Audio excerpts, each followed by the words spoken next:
first thing Dr. Eris Thorne forgot was the name of the street he was standing on. He noticed it only because the realization came with no panic. The name hovered just beyond reach, like a word on the tip of his tongue, and then drifted away.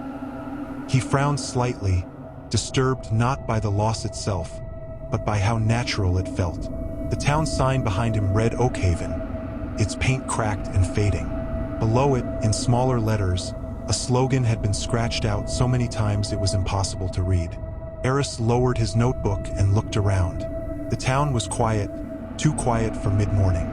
Shops stood open but empty. Curtains shifted slightly in upper windows, as if people were watching without meaning to. The air felt heavy, as though sound itself had learned to tread carefully here. "This place is wrong," Lena Petrova said, adjusting her glasses as she scanned the buildings. "It's like walking into someone else's unfinished thought." Sam Vance laughed, but it came out thin. "Every forgotten town feels like this. That's why they hired us." Kai Thorne didn't respond. He was already sketching the skyline, his pencil moving faster than his eyes. The shapes he drew bent subtly, angles not quite matching reality. Eris turned toward the library. It stood at the end of the road, stone darkened by age, windows tall and narrow like watchful eyes. There was no sign above the entrance, no date carved into the foundation. It did not look abandoned, but it didn't look alive either. Eris felt a strange pull toward it, a quiet pressure behind his ribs. He told himself it was just instinct. Inside, the library smelled of old paper and cold air. Dust lay thick on the floor, yet the shelves themselves were immaculate, books aligned with unnatural precision. No footsteps echoed. Sound seemed to die the moment it left their mouths. "This building shouldn't exist," Lena muttered, already setting down her equipment. "No power lines, no network access."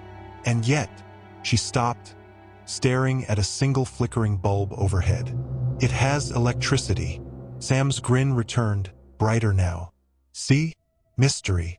Eris ran his fingers along a shelf and paused. The book beneath his hand was warm. They began cataloging immediately. Folklore first, stories told by people who barely remembered telling them. Rituals that had no purpose.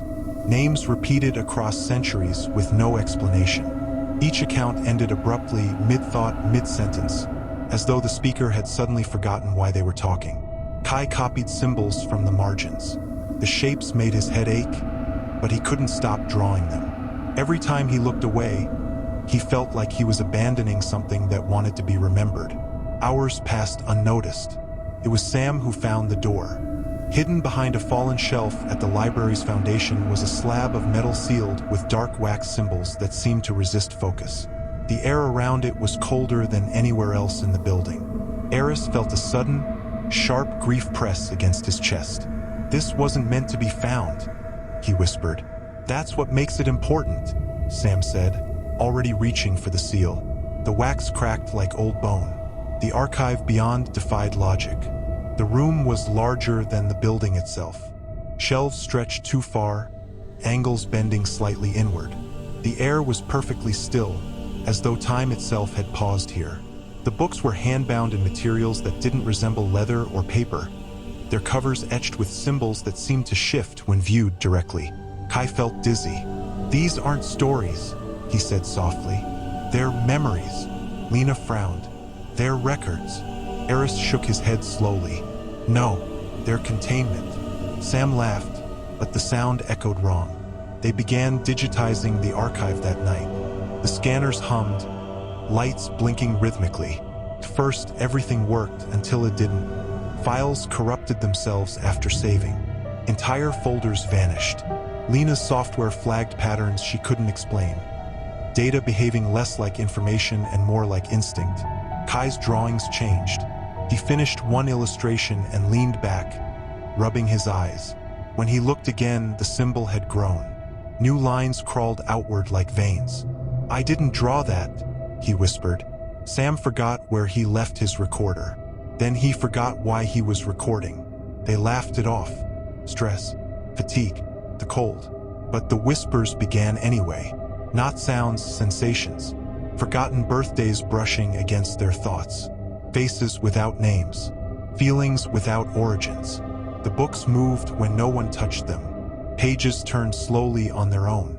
The ink shifted. Kai started seeing things, crowd standing still, eyes empty.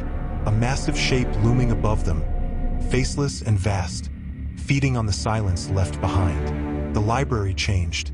Hallways bent back into themselves. Doors opened into rooms that shouldn't exist. The walls pulsed faintly, like something breathing in its sleep. Eris began losing pieces of himself. He stared at a photo on his phone, his family smiling at a table, and felt only a dull ache. He knew they mattered. He just couldn't remember why. The entity revealed itself gradually. A shadow at the edge of vision, presence shaped like absence. It clung to the digitized files, feeding through the screens, through the doorway they had opened. The truth struck Eris like a falling stone. The archive was not a library.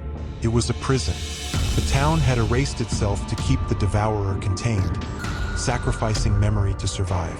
And now, by preserving it digitally, they were breaking the seal. When Sam collapsed, screaming that his own name felt foreign, panic shattered the room. Lena sobbed as her hands failed to recall basic code. Kai whispered apologies to people who were no longer real.